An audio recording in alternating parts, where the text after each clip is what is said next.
Stephen. Welcome Hi. back to Charlotte. Thank you. I'm glad to be back. So glad to have you. I guess it's been about 18 months since. Time enough to write 2 you were plays. here. Absolutely, absolutely.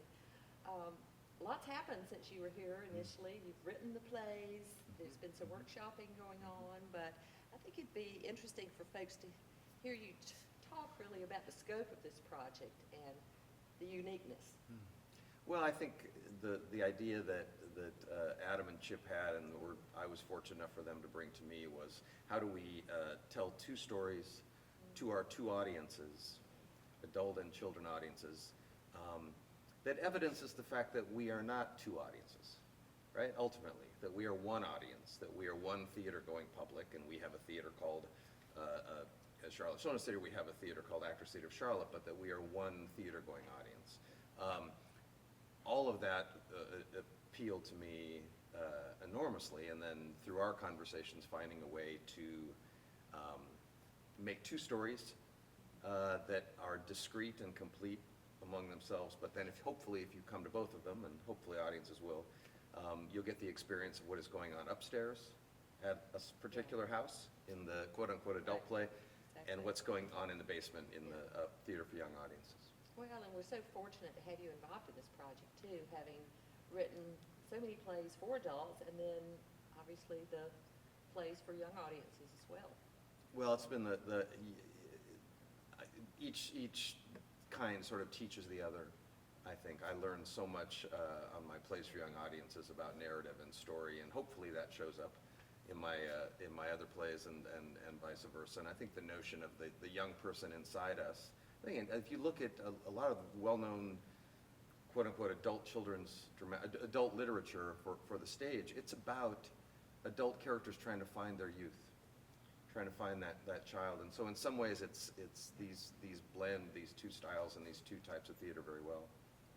So what excited you the most about this project? My fear, I suppose, just my fear that I was going to have to come up with 2 stories that would that one issue that would manifest as 2 stories. The crossword puzzle and the Rubik's Cube of it, of how does the night that these kids are having in this basement in the Ghost of Splinter Cove, how does that resonate and complicate the night that their parents are having upstairs in a play called The Great Beyond. I think there can be an artificial divide in our field, even among artists. Those are the playwrights that write plays for young audiences. Or those are the playwrights that write those adult plays. I've been lucky in my career to have artistic directors offer me both sides of that, but I've never had an offer like this, to do those 2 plays at the same time under a single commission and that will run at the same time. So I don't say fear completely jokingly. I just mean I'm a person that I don't want to disappoint, and I think it's this has been an enormous challenge, and we're just in the early part of the process, but it's been great so far. I think people would be very interested to hear you talk a little bit about the insight into how do you begin to develop a play? What comes first? Oh gosh, if I knew, I would do it next time. That's a very good question. Typically there's something that I don't know, something that I want to, and I don't mean I seldom work from a theme or a big idea.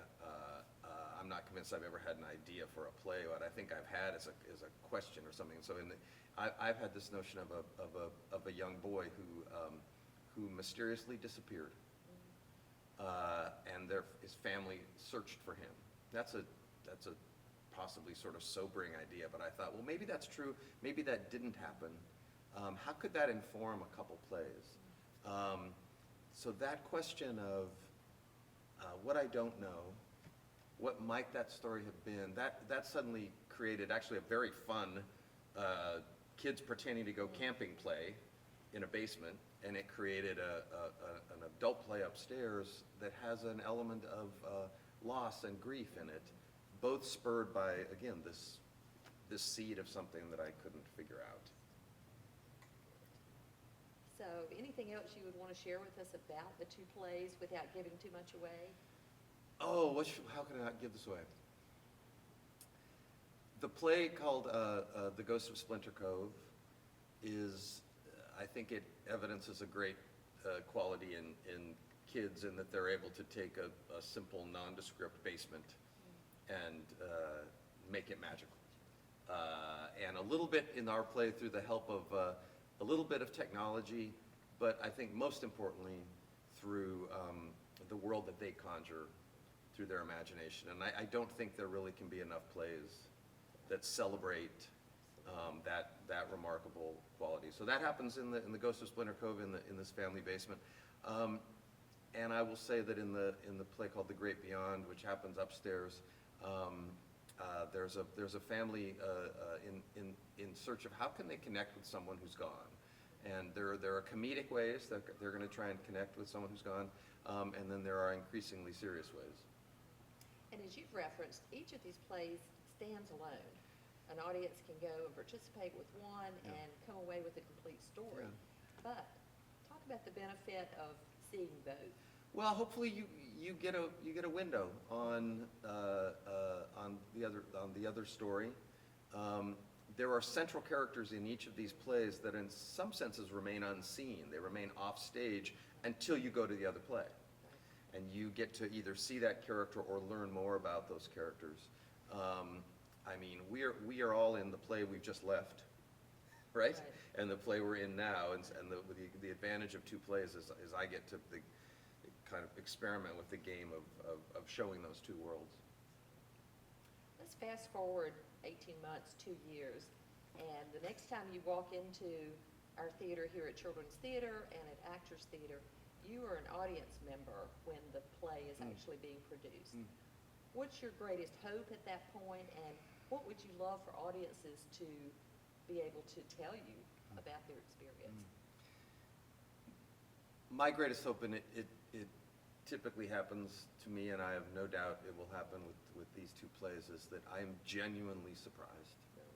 I genuinely surprised, not only by the process that we've been through and the amazing hard work that everyone does, but I tend to be genuinely surprised by the story. I tend to sometimes have been on the inside tinkering with it so much that until I'm watching it with you, I'm watching it with other audience members, I suddenly get that feeling of the full narrative, the full story. So I expect to be, I'll be nervous, I'll be surprised, I'll be very pleased and proud and extraordinarily grateful.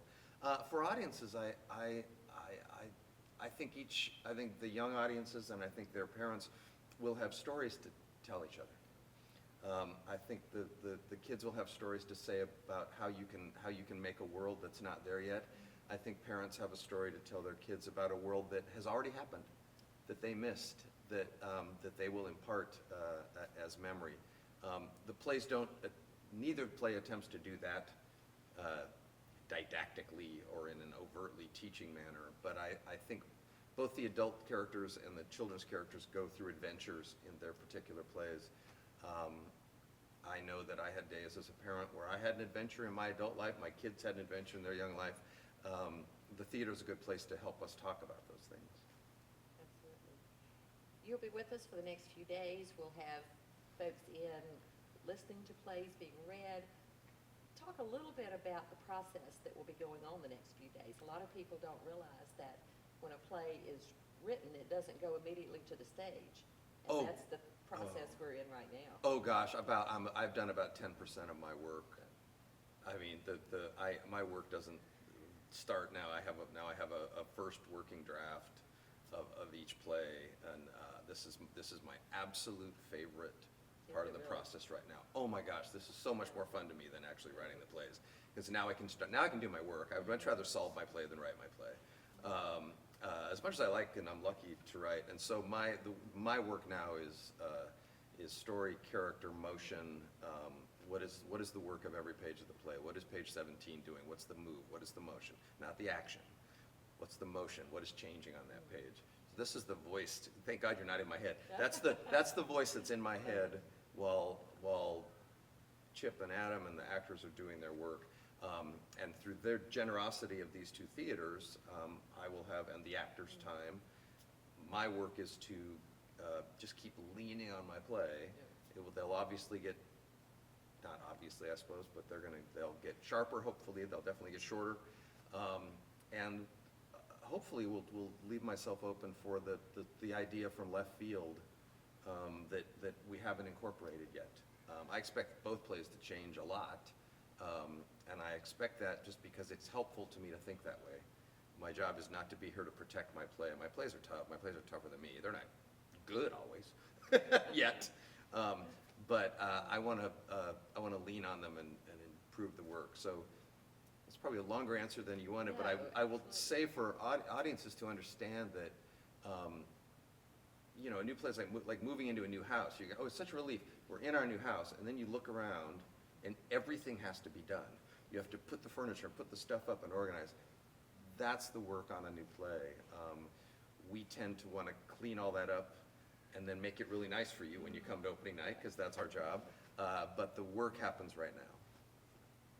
Great. Anything else you'd want to share with us? Just my gratitude for thank you and Adam and Chip and everyone that for this journey we're on, and I can't wait to see what happens. We can't either. Thank you, Steven. Thank you, my pleasure.